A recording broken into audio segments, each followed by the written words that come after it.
It's time for another Dice Tower review with the Chief, Bart Brunsheen.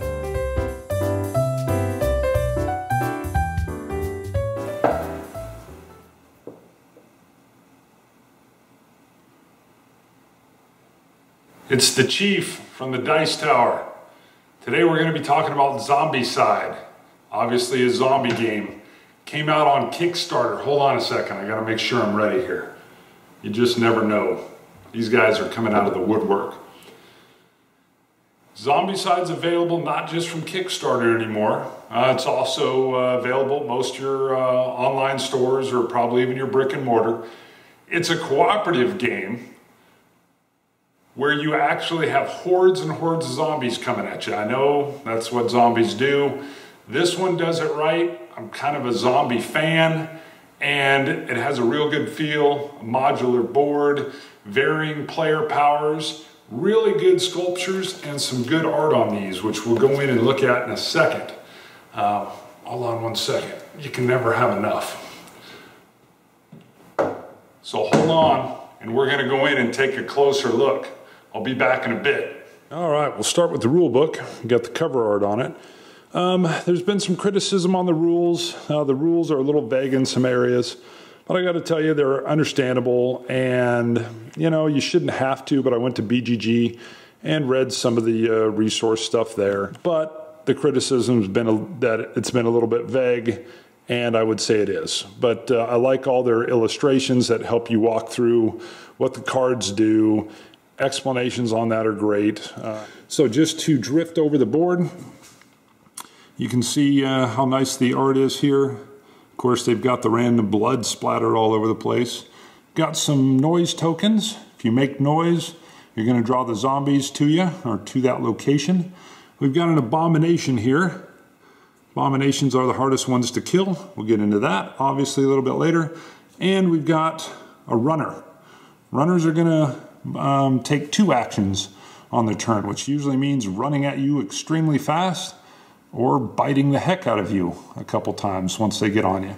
And then the standard walkers, again, you've got female walkers, male walkers, and you've got 2 different types of sculpts for each. Here's our character cards. You're looking at Ned. I'll show you a couple key things. This little indicator here, every time you kill a zombie, or in some scenarios when you make certain objectives, this little chart goes up. The chart is very crucial because when zombies populate on the board, sorry, that's an equipment item. When zombies populate on the board, you simply match this colored zone to the zone displayed on the card, and as you move from blue to yellow to orange to red, things get worse and worse on the cards. So sometimes in the blue, what'll happen is you'll have a zombie populating area on the board, this, and when you go to populate zombies there, you'll draw a card for that zone. And so in this case, I'd put 2 walkers on it. If I were in the yellow zone, it would have been 3, orange would have been 4, and a couple runners coming out if I were in the red. So you'll have multiple zones generally for your scenarios that are going to be putting zombies onto your part of the city. So the more experience you gain, the more trouble it heads your way. You also get some real nice choices as you level up, so to speak. You're going to get some extra actions.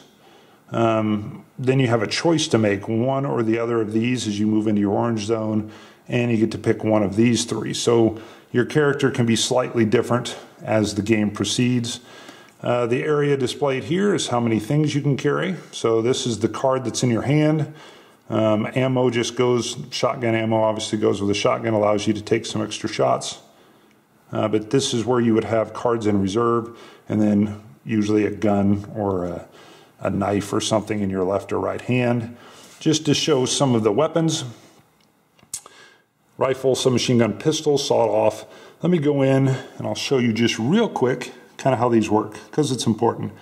The very first thing is a rifle can't be fired at a target that is in the same zone you are. It can only be fired at zombies that are 1, 2, or 3 away. You're going to roll 1 die. You're going to have to hit a 3, a 4, a 5, or a 6 on that die to do damage, and you're only going to do 1 piece of damage to the zombie you're shooting at. Important because a walker and a runner, you can kill them with 1 damage. A fatty, you have to have 2 damage, and an abomination, you have to have 3. So you can see you wouldn't even want to be shooting a rifle at a fatty. You're not going to be able to kill him. So submachine gun, only good at ranges in the same zone as you, range 1, but you're going to roll 3 dice. You need a 5 or a 6 to hit, and it's only going to do 1 damage. And to kind of explain how that works, let's say you're shooting into a area of the map that has 3 walkers. It only takes 1 to kill a walker. You roll 3 dice, and let's say you rolled 3 6s. You're going to kill each one of those zombies. So if you'd rolled a 6, and a 1, you'd only kill 2 of them. So pistol, you can see how the setup is. The same deal here, 1 die, 4 damage. Sawed-off shotgun, a little bit different. You're going to roll 2 die. You're going to hit on a 3, a 4, a 5, or a 6. So much better at close range. You're rolling 2 die, and you're going to have much better chance of hitting. Your Molotov cocktail, real neat in the game. You're going to, as you search areas and find items, you actually got to build the Molotov. You're going to find some bottles, which you're going to have to put in your reserve area on your card. And hopefully you're going to find some gasoline. You then can spend an action to combine those, and you'll have a Molotov cocktail. Very short range, but when you throw it into a zone or an area on the map, you're going to kill everything in it, regardless of so it'd be great to kill an abomination. I love the 0 to 1. You can basically throw it in your own zone, but you're going to die too. So your character could sacrifice himself for the greater good, or herself. You have a pan. A lot of scenarios you'll have an option of just starting with a pan. It's simply a melee weapon, and you can see you got to roll a 6 to do any damage, and you only roll 1 die. Not real helpful, but the little ear thing on here that's blue means it's quiet. You're not going to draw a lot of zombies to your location if you're beating them over the head with a pan. The shotgun, obviously, is making a whole bunch of noise. And you can see here, this is the full-fledged long-barreled shotgun. It does 2 damage, so it'd be good to take on a fatty. The machete, again, you can see it does 2 damage, and it's quiet. So we'll roll on over. I'll show you a little shot. This is Wanda. You can see Wanda starts the game. This is her roller skates. She can go 2 zones per move action. And then she runs into the same thing. As she levels up, she can pick some things. Slippery. Slippery means normally if you're on your movement phase, you move through an area where a zombie is, you have to stop. But if you have the slippery mode, you can move through a zombie's location without having to stop and do battle or whatever. So there's a whole bunch of special rules. I won't go into them just due to length of time. And to move through a player's turn, or just a basic game turn, the very first thing that happens is a player's going to move all of their survivors one at a time.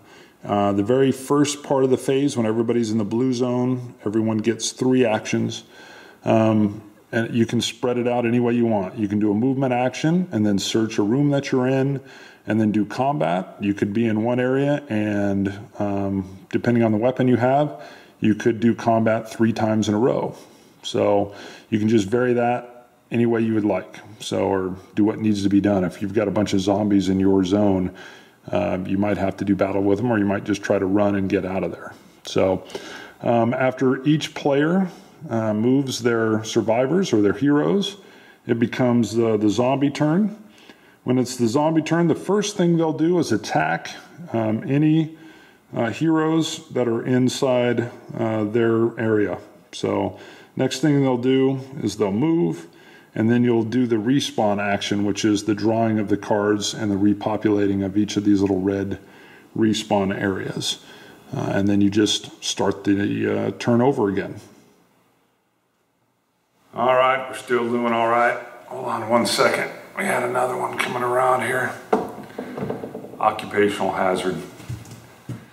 All right, as you can tell, again, what I said about the sculpts is great. I'm not a painter. These beg to be painted. They're gorgeous, and they've done enough variation on the ones that you have that when you get them on the board, they look like a horde. It doesn't look like it's the exact same figure coming at you 5 different times. Very well done. The hero sculpts are great.